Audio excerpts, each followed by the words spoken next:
silakan. Ibu Pipi atas waktu yang diberikannya. Assalamualaikum warahmatullahi wabarakatuh. Waalaikumsalam warahmatullahi wabarakatuh. Terima kasih saya ucapkan kepada Ibu Kepala Ibu Ketua Gugus pada hari ini beserta pengurus dan juga teman-teman guru hebat semuanya pada hari ini yang telah mau meluangkan waktunya untuk kita berbagi di sini. Di sini saya bukan mau mengajarkan, maksudnya itu bukan mau menggurui, tetapi di sini hanya untuk berbagi tentang semua materi yang sudah saya dapat atau di dalam pendidikan guru penggerak. Jadi saya akan mencoba untuk menjelaskannya dan berbagi kepada guru-guru hebat semuanya di sini. Baiklah, pada kali ini itu materi yang akan saya berikan yaitu tentang budaya positif yang bersumber dari materi LMS PGP 1.4 budaya positif. Sebelumnya mungkin ibu guru hebat semuanya sudah mengenal saya, yaitu nama Mira Kurnia, mengajar di TK Indah Jelita. Baiklah, kalau diperhatikan mendengar kata budaya positif, mendengar kata budaya, yaitu sebagaimana mungkin kita sudah sama-sama mengetahui arti kata dari budaya, yaitu cara hidup yang berkembang dan dimiliki seseorang. Terus kalau kita melihat dari positifnya, yaitu menjalankan segala hal yang baik. Jadi sebagai seorang guru, kita dituntut untuk dapat menuntun murid-murid kita agar dapat menerapkan budaya positif tersebut.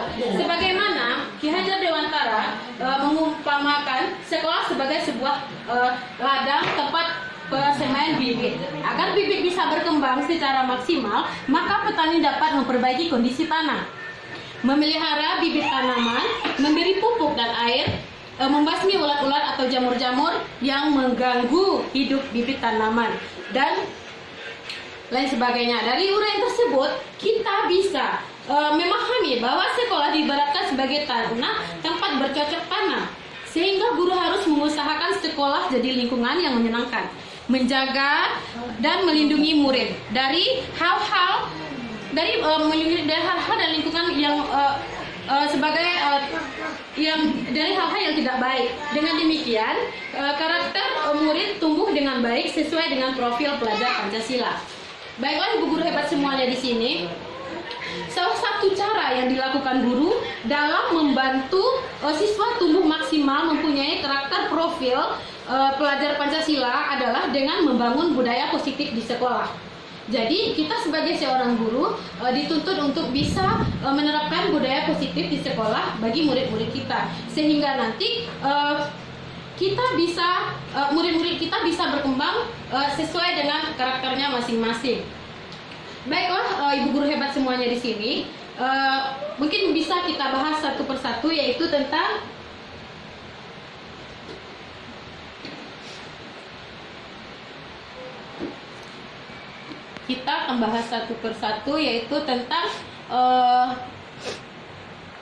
konsep disiplin positif dan motivasi. Konsep disiplin positif dan motivasi. Disiplin banyak orang yang memaknai sebagai suatu yang dilakukan seseorang pada orang lain untuk mendapatkan kepatuhan dan memiliki kecenderungan ketidaknyamanan, serta sering dihubungkan dengan tata tertib yang berkaitan dengan sanksi dan hukuman bagi yang melanggarnya. Sebagaimana Ki Hajar Dewantara juga menyatakan bahwa untuk mewujudkan murid yang merdeka, murid harus memiliki disiplin yang kuat yang berasal dari dirinya atau berasal dari luar dirinya, yang dinyatakan dalam bukunya yaitu Pemikiran Konsepsi Keteladanan Sikap Merdeka, cetakan kelima pada tahun 2013, halaman 470 ya, berbunyi, di mana ada kemerdekaan, disitulah harus ada disiplin yang kuat. Sungguh pun disiplin itu bersifat self disiplin, yaitu kita sendiri yang mewajibkan kita dengan sekeras-kerasnya. Tetapi itu sama saja, sebab jikalau kita tidak cakap melakukan self disiplin tersebut, ya ibu guru hebat semuanya, wajiblah penguasaan lain mendisiplinkan diri kita, dan peraturan demikian itulah yang harus ada di dalam suasana yang merdeka. Adapun definisi kata merdeka sebagai Bapak Ki Hajar Dewantara mengatakan, yaitunya artinya itu tidak hanya terlepas dari perintah, akan tetapi juga cara buat memerintahkan diri sendiri. Sebagaimana Diane Gossen dalam bukunya The Student School Discipline pada tahun 2001 menyatakan bahwa arti asli dari kata disiplin ini juga berkonotasi dengan disiplin diri dari murid-murid yang dapat membuat seseorang menggali potensinya menuju kepada sebuah tujuan sesuatu yang dihargai dan bermakna. Jadi ibu guru hebat semuanya, bagaimana cara kita mengontrol diri dan bagaimana menguasai diri untuk memilih tindakan yang mengacu pada nilai-nilai yang kita hargai. Dengan kata lain, seorang memiliki disiplin diri berarti mereka bisa bertanggung jawab terhadap apa yang dilakukan karena mereka mendasarkan tindakan mereka pada nilai-nilai kebajikan yang universal. Ya, ibu guru hebat semuanya. Dan dari dua pendapat tersebut, yaitu dari pendapat Diane Gossen dan pendapatnya Bapak Ki Hajar Dewantara tadi, dapat disimpulkan bahwa murid yang memiliki disiplin positif dari dua pendapat akan memiliki motivasi internal, motivasi yang berasal dari dalam dirinya yang tinggi dalam menguasai diri untuk melakukan tindakan yang sesuai dengan nilai-nilai kebajikan universal.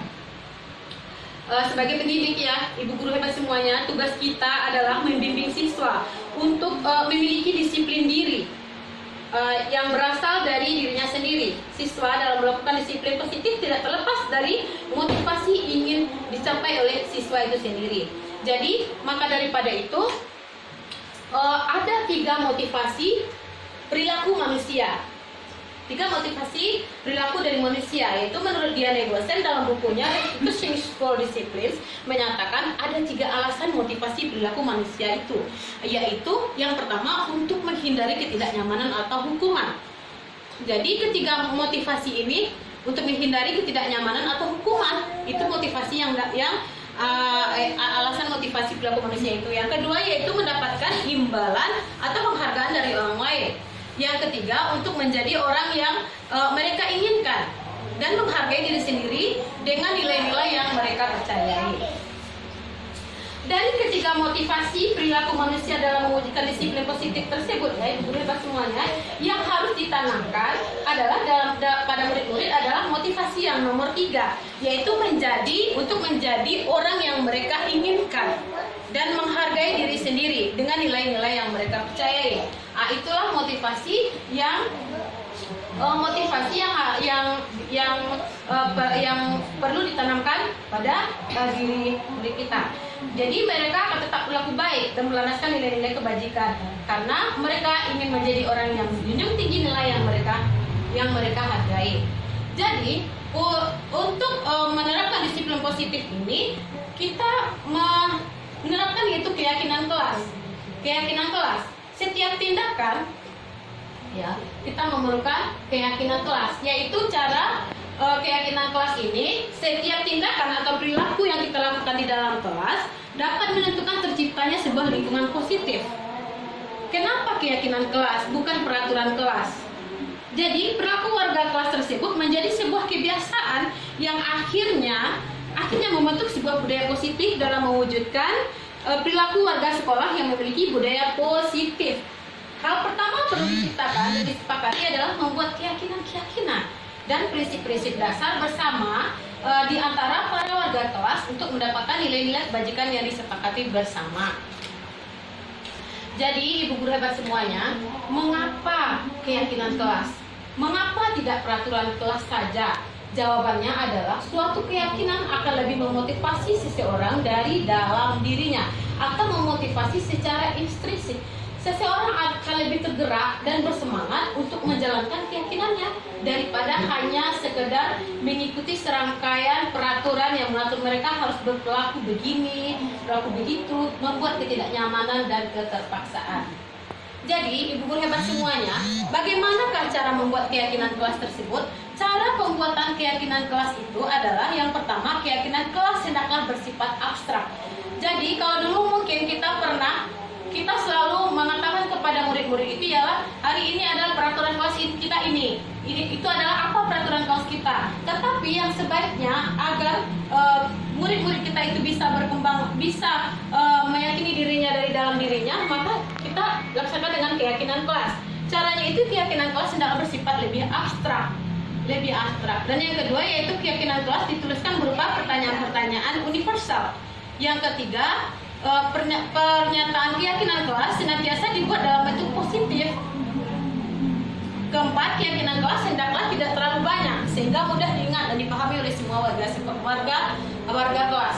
Jadi, keyakinan kelas ini tidak perlu harus banyak. Jadi, kita secara bersama-sama untuk membuatnya dengan murid untuk menjalankan, untuk menerapkan keyakinan kelas tersebut. Jadi, anak pun termotivasi untuk berasal dari dalam dirinya sendiri. Kemudian semua warga kelas hendaknya ikut berkontribusi, ikut bersama-sama dalam pembuatan keyakinan kelas lewat kegiatan curah pendapat.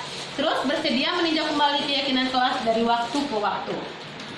Jadi ibu guru hebat semuanya, tidak dipungkiri juga kita selama ini selalu melakukan peraturan di kelas. Sebenarnya yang harus kita lakukan itu adalah keyakinan kelas. Jadi kita di sini sama mengatakan kepada anak itu bukanlah suatu peraturan. Kalau peraturan itu akan merupakan suatu keterpaksaan bagi murid-murid kita. Tetapi kalau keyakinan, murid akan merasa, oh saya yakin, inilah yang saya lakukan, inilah yang saya yakini. Dia akan peraturan itu akan berasal dari dalam dirinya sendiri. Jadi ibu guru hebat semuanya, mohon maaf sebelumnya karena saya juga masih belajar begitu ibu guru ya. Kita mungkin bisa sharing aja di sini dan kita saling berbagi saja. Jadi untuk menerapkan keyakinan kelas ini sebagai seorang guru, kita harus mengetahui dulu apa yang harus kita ketahui, yaitu 5 kebutuhan dasar manusia. Baru kita bisa menerapkan keyakinan kelas tersebut. Apa itu 5 kebutuhan dasar manusia tersebut, yaitu 1 kebutuhan untuk bertahan hidup, yang kedua cinta dan kasih sayang, yang ketiga kebebasan, dan yang keempat kesenangan, dan yang kelima kekuasaan. Seluruh tindakan manusia memiliki tujuan tertentu.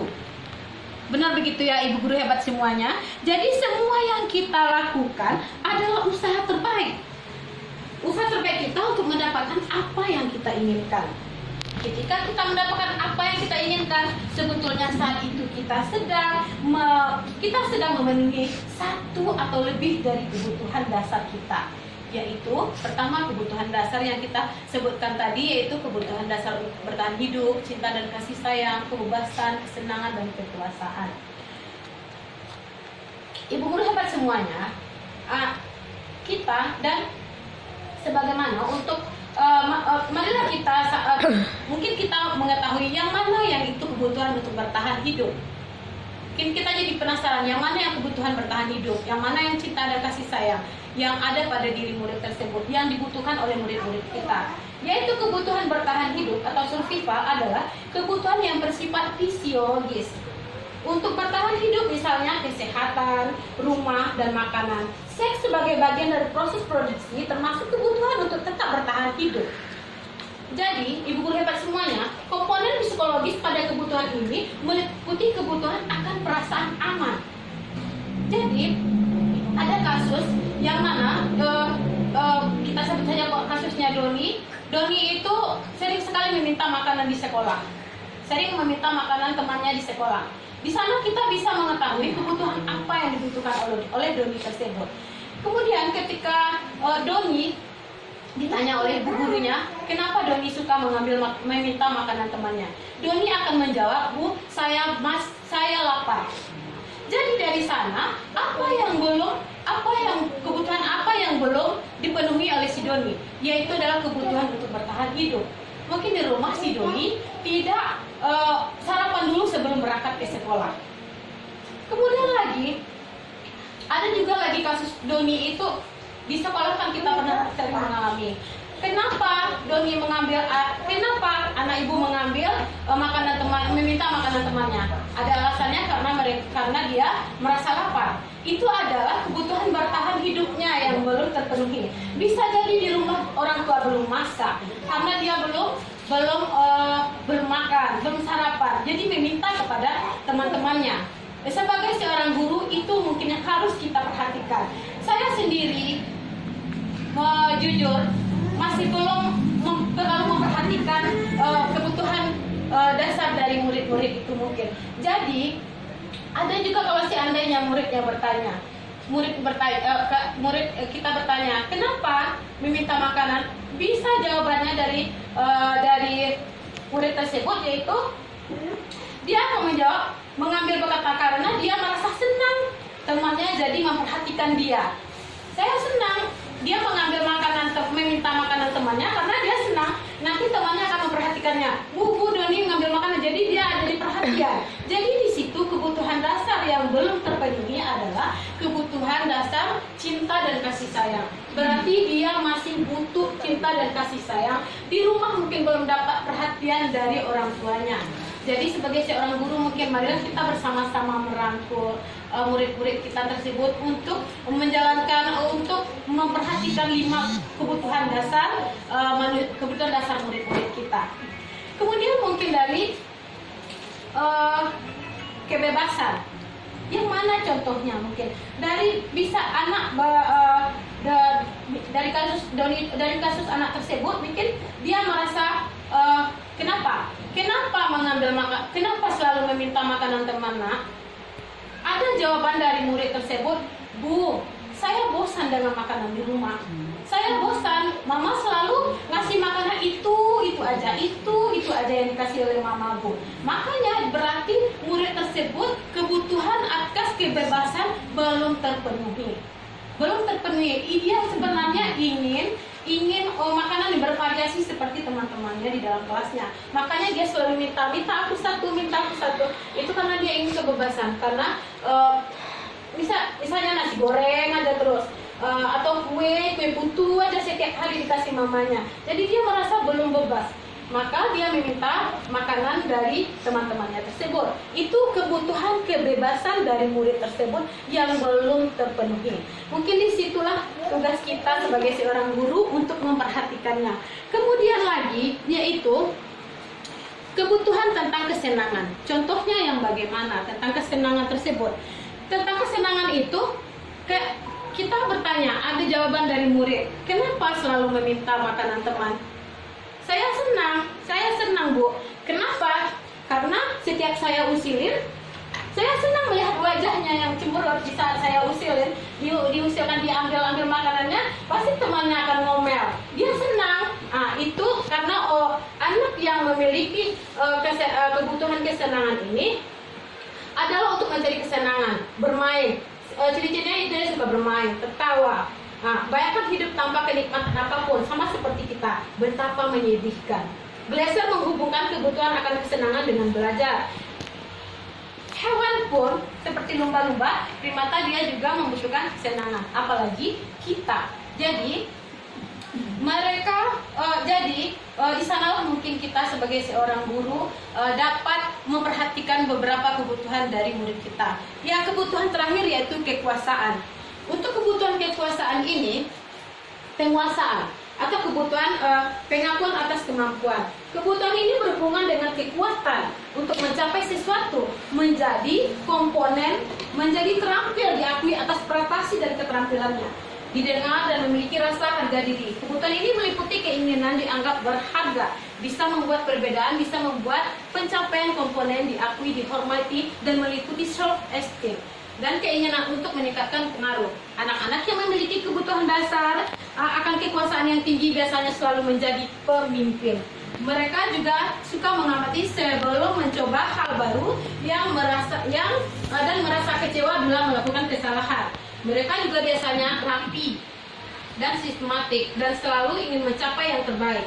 Dalam kasus murid tadi sudah beberapa yang kesenangan, kesabaran, dan kalau sekarang itu tentang kekuasaan, yaitu jawabannya karena temannya kenapa melakukan itu, kenapa selalu meminta makanan dari teman, dan murid tersebut akan menjawab karena biar teman takut sama saya.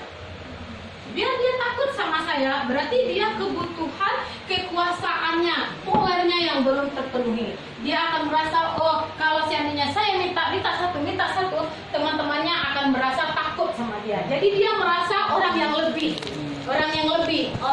dia mempunyai power yang lebih dari teman-temannya yang lain.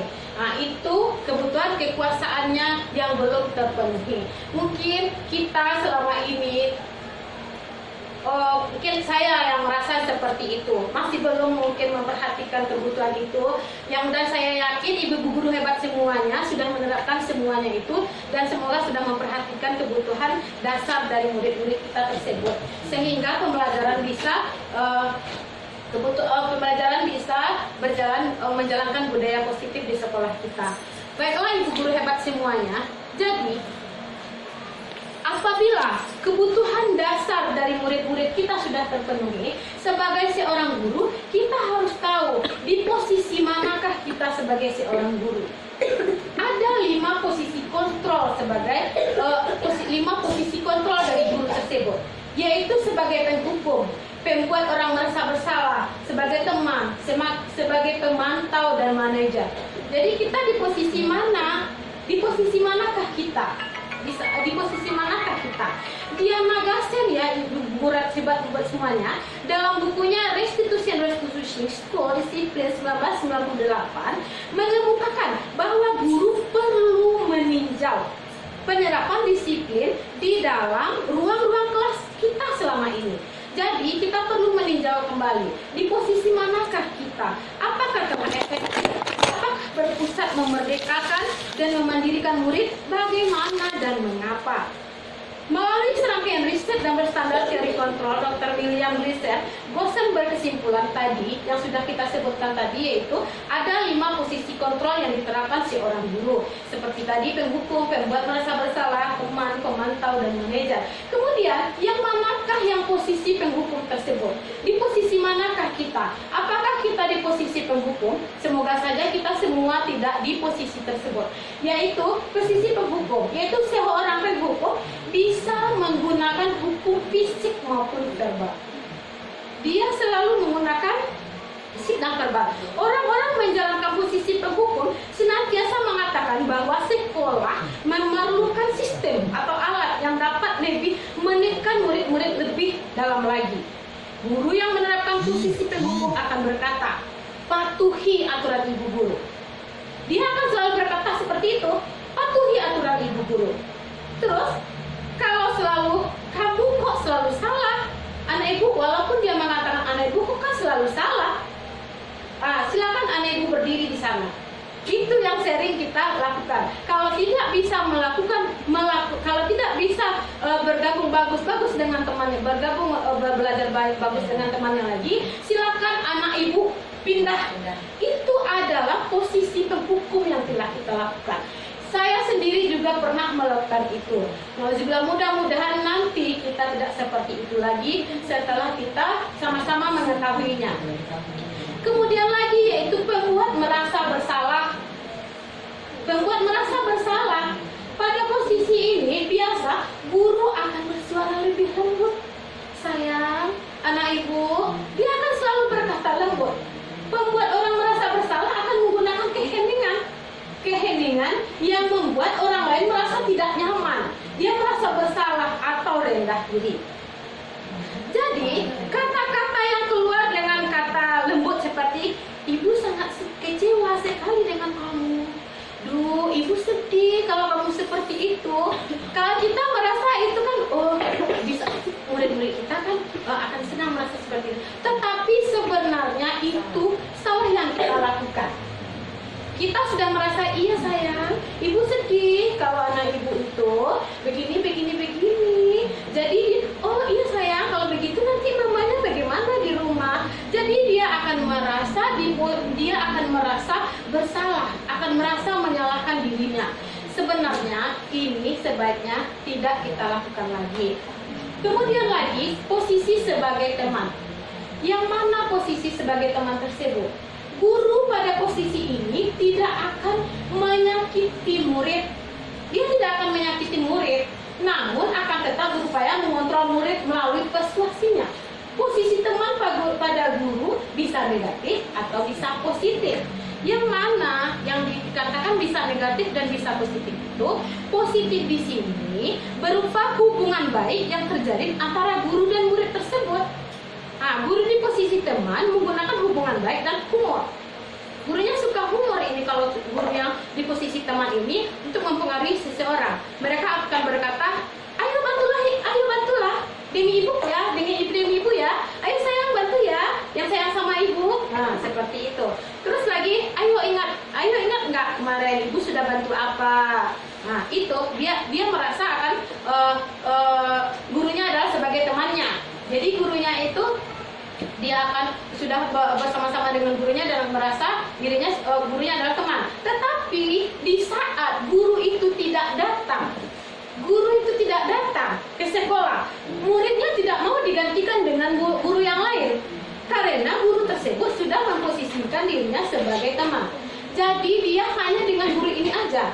Padahal kita merasa, oh kalau saya tidak ada, muridnya tidak mau datang ke sekolah, berarti muridnya senang sama saya. Sebenarnya itu bukan suatu hal yang baik yang harus kita terapkan terus-menerus.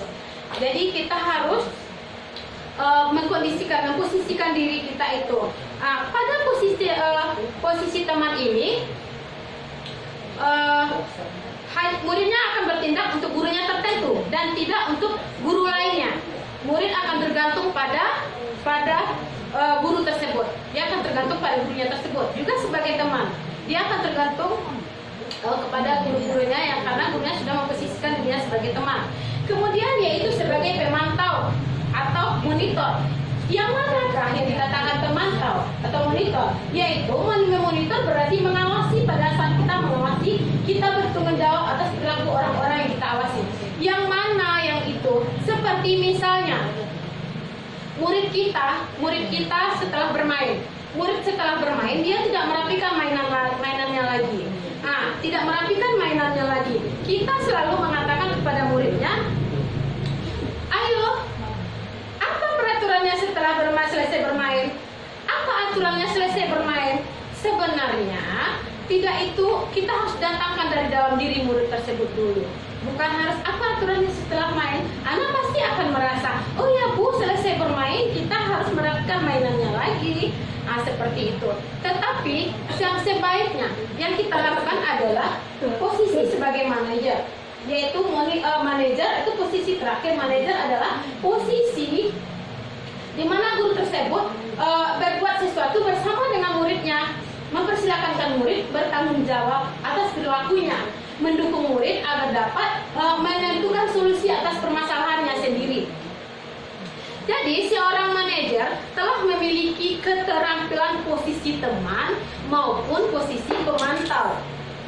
Bukan berarti kita menyalahkan di posisi teman, di posisi pemantau, bukan. Tetapi di posisi manajer ini kita menggabungkan antara posisi teman dan posisi pemantau. Dengan demikian bisa jadi waktu-waktu tertentu kembali kepada posisi tersebut bila diperlukan. Namun bisa menginginkan murid-murid kita menjadi manusia yang merdeka, mandiri dan bertanggung jawab. Maka kita perlu mengacu kepada restitusi. Ibu hebat semuanya, kita mengacu kepada restitusi yang dapat menjadikan kita murid kita seorang manajer bagi dirinya sendiri. Di manajer, murid diajak untuk menganalisis kebutuhan dirinya maupun kebutuhan orang lain. Di sini penekanan bukan kemampuan membuat konsekuensi, namun dapat berkolaborasi dengan murid. Berkolaborasi dengan murid, bagaimana memperbaiki kesalahan yang ada. Seorang manajer akan berkata, apa yang kita yakini? Misalnya begini, murid-murid kita setelah saya bermain dia tidak membereskan mainannya lagi. Kita tidak perlu mengatakan apa peraturan main kita, apa aturannya tadi. Kita tidak perlu. Jadi sebelum kita melakukan suatu kegiatan main itu, kita melakukan keyakinannya dulu pada murid tersebut, kesepakatannya dulu. Jadi kalau dia tidak melakukan membereskan mainannya lagi, mungkin kita bisa memanggil anak tersebut. Terus mengatakan apa keyakinan kelas kita, apa yang kita lakukan. Datangkan dari dalam dirinya, bukan dari peraturan-peraturan yang setelah kita buat serentetan di papan tulis aturan hari ini. Bukan seperti itu. Bukan yang seperti itu yang kita harus terapkan kepada murid. Tetapi boleh kita bikin aturan yang tersebut, tetapi datangnya dari dalam diri murid kita tersebut. Ibu guru hebat semuanya, Jadi, bagaimanakah caranya kita memposisikan diri kita, di posisi manakah kita, dan bagaimanakah cara kita menerapkan budaya positif tersebut di sekolah kita atau di kelas kita? Yaitu caranya adalah dengan segi 3 restitusi. Segi 3 restitusi. Segi 3 restitusi adalah sebuah cara menanamkan disiplin pada murid. Restitusi adalah proses menciptakan kondisi bagi murid untuk memperbaiki kesalahan mereka, sehingga mereka bisa kembali pada kelompok mereka dengan karakter yang lebih kuat. Gosen pada tahun 2004, restitusi juga adalah proses kolaboratif yang mengajarkan murid untuk mencari solusi untuk masalah dan membantu murid berpikir tentang orang seperti apa yang mereka inginkan dan bagaimana mereka harus memperlakukan orang lain. Yaitu dari Clayton Gosen 1996. Jadi, ibu guru hebat semuanya, restitusi ini membantu murid menjadi lebih memiliki tujuan. Tujuan disiplin positif dan memulihkan dirinya setelah berbuat salah. Penekanannya bukan pada bagaimana perilaku untuk menyenangkan orang lain atau menghindari ketidaknyamanan, namun tujuannya adalah menjadi orang yang menghargai nilai-nilai kebajikan yang mereka percayai. Sebelumnya kita belajar tentang teori kontrol, bahwa pada dasarnya kita memiliki motivasi intrinsik. Melalui restitusi, ketika murid berbuat salah, guru akan menanggapi dengan cara yang memungkinkan murid untuk untuk memperbaiki kesalahan mereka dan mendapatkan kembali harga dirinya. Restitusi menguntungkan korban, tetapi juga menguntungkan orang yang telah berbuat salah. Itu sesuai dengan prinsip teori kontrol William Glasser tentang solusi menang dan menang. Jadi ibu guru hebat semuanya,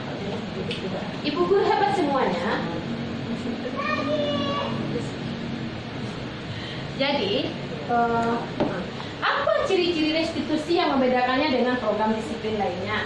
Ciri-ciri restitusi adalah restitusi bukan untuk menembus kesalahan, namun untuk belajar dari kesalahan.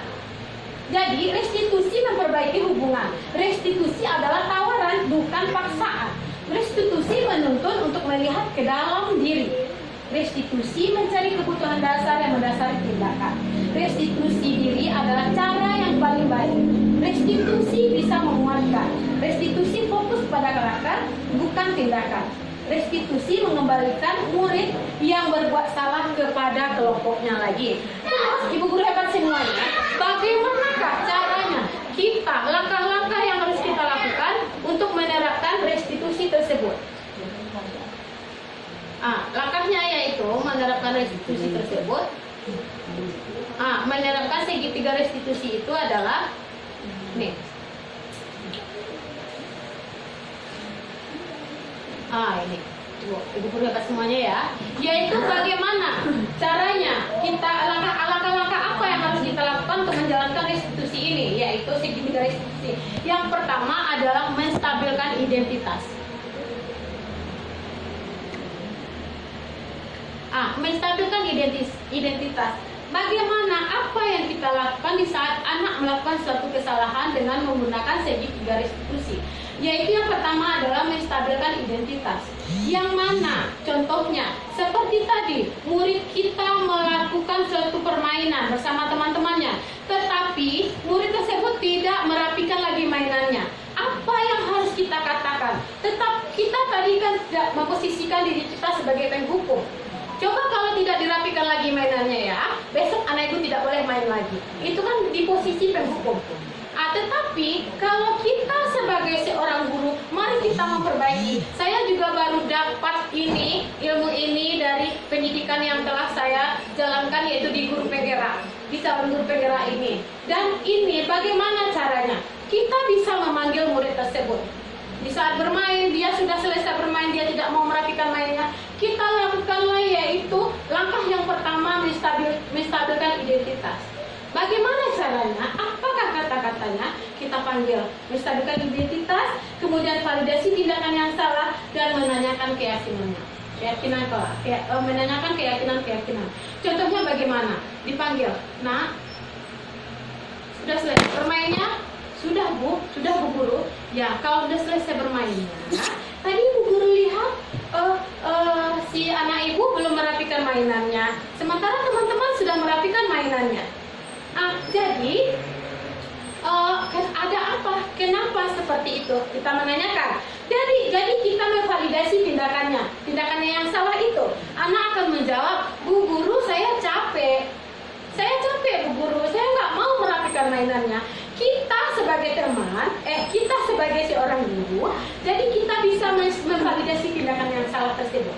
Ibu guru tahu, semua orang pasti merasa capek. Tidak hanya anak ibu aja yang capek. Seandainya ibu guru di posisi anak ibu juga akan merasakan capek. Tetapi karena anak ibu mempunyai alasan, makanya anak ibu tidak mau merapikan mainan tersebut. Jadi kalau begitu, kita kembali lagi, apa keyakinan kelas yang sudah, apa kesepakatan kelas yang sudah kita lakukan sebelumnya sayang? Oh, kalau selesai bermain, mainannya kan dirapikan ibu guru. Kalau seandainya mainan tidak kita rapikan bagaimana? Kan kasihan sama teman-teman ibu guru. Kita besok kan mau bermain lagi. Itu kan muncul dari dalam dirinya sendiri. Bukan kita yang membuat aturan-aturan tersebut. Muncul dari dalam dirinya murid tersebut. Ya, kemudian baiklah kalau begitu. Kalau seandainya anak ibu sudah merapikan, sudah menerapkan kesepakatan kelas tersebut, berarti anak ibu guru sudah bagaimana? Berarti saya sudah menjadi anak yang bertanggung jawab ya ibu guru. Ya betul, berarti anak ibu sudah menjadi anak yang bertanggung jawab. Berarti dia merasa, oh saya ini sudah menjadi anak yang bertanggung jawab. Saya sudah menjalankan kesepakatan kelas. Mungkin itu yang harus kita terapkan di sekolah, yang harus kita terapkan kepada murid-murid kita tersebut. Jadi mungkin hanya itu sebagai contoh langkah-langkah yang harus kita lakukan untuk segitiga restitusi, untuk menerapkan budaya positif di sekolah atau di dalam kelas kita masing-masing. Sehingga mudah-mudahan semua materi yang telah diberikan pada saat ini, yaitunya hasil ini adalah hanya berbagi hasil yang sudah saya dapat dari pendidikan guru penggerak, dan saya ini adalah merupakan tugas saya sebagai seorang calon guru penggerak untuk menerapkan kembali semua apa ilmu yang saya dapatkan, apa materi yang saya dapatkan selama menjalankan pendidikan guru penggerak itu. Saya mempunyai kewajiban dan mempunyai tugas untuk menerapkan, untuk mengimbaskan kembali kepada kita semua. Jadi ilmu itu tidak saya telan sendiri, tidak untuk diri saya sendiri, jadi untuk kita bersama. Dan di acara gugus ini alhamdulillah kita dengan sekolah yang berbeda, tidak hanya sekolah TK Indah Desa saja. Semoga nanti kita bisa sama-sama menerapkan, semoga kita sama-sama bisa nanti mengetahui posisi manakah kita, mengetahui kebutuhan dasar murid kita, menerapkan keyakinan kelas.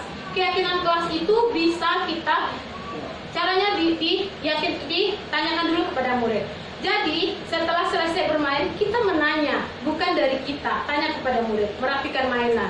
Setelah kalau baca doa kita tidak tidur, kita begini dengan hal-hal yang positif. Jadi muncul dari masing-masing anak. Setelah muncul diambil, ya silakan si A, apa keyakinan kelasnya. Selesai bermain kita tidak selesai bermain mainannya dirapikan ya ibu guru. Baik, bagus. Selesai bermain mainannya dirapikan lagi.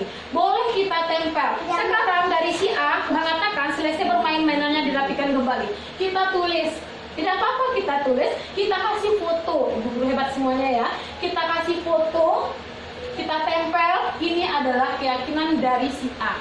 Terus keyakinan dari si B, ini adalah keyakinan si B. Kita kasih foto si B di sana. Jadi setiap dia murid melakukan kesalahan, dia akan merasa, oh saya yang membuat keputusan, saya yang membuat kesepakatan. Dia akan merasa, berarti saya sudah tidak mau meyakini diri saya sendiri. Dia akan mengolah dirinya sendiri lagi. Jadi tidak dengan keterpaksaan. Ya ibu guru hebat semuanya. Mungkin hanya itu yang dapat saya sampaikan pada kesempatan kali ini. Di sini sekali lagi saya bukan bermaksud untuk menggurui, tetapi saya di sini hanya untuk berbagi pengalaman, berbagi ilmu yang telah saya dapat. Dan mungkin saya kembalikan lagi kepada Ibu Moderator. Terima kasih Ibu Moderator.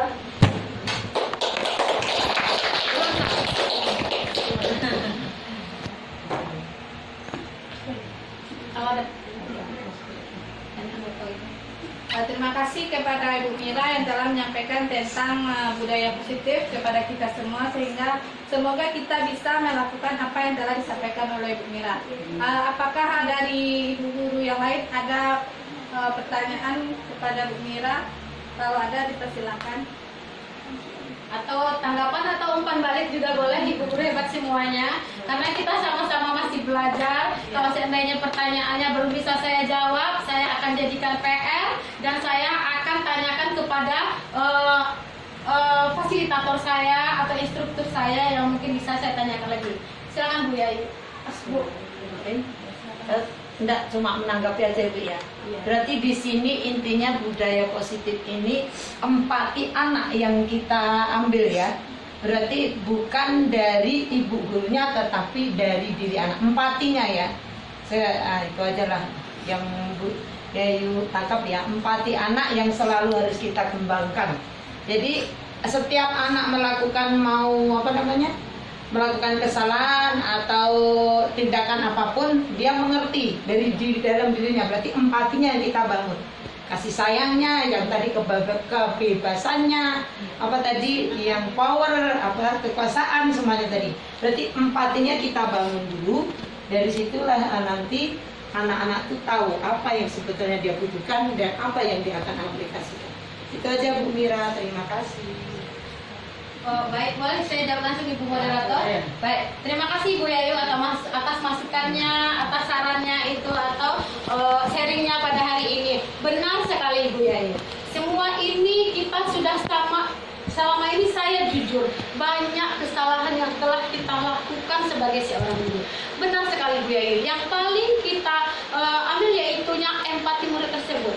Bagaimana murid tersebut merasakan dari dalam dirinya, bukan keterpaksaan lagi seperti yang sering kita lakukan ya Bu ya. Hari ini kita begini, peraturannya adalah ini adalah ini. Jadi anak ibu begini. Yang dengan rentetan-rentetannya yang membuat murid jadi pusing, bisa meledak. Itu apa yang ibu guru dijadikan ke anak.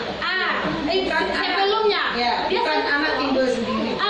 Biasanya kan apa yang dari ibu guru, menurut ibu guru, anak iya Bu, muridnya hanya mengaminkan, oke Bu, iya Bu, nanti takut sama ibu guru, nanti gimana ibu gurunya hop marah, gimana nanti berdiri dua, dipus gitu. Oke, benar sekali Bu ya, seperti itu. Jadi mungkin kita bisa bersama-sama untuk memajukan di bidang pendidikan ini ya ibu guru hebat semuanya, sehingga nanti murid-murid kita bisa menjadi murid-murid yang lebih memiliki karakter yang lebih baik lagi, karena kita di sini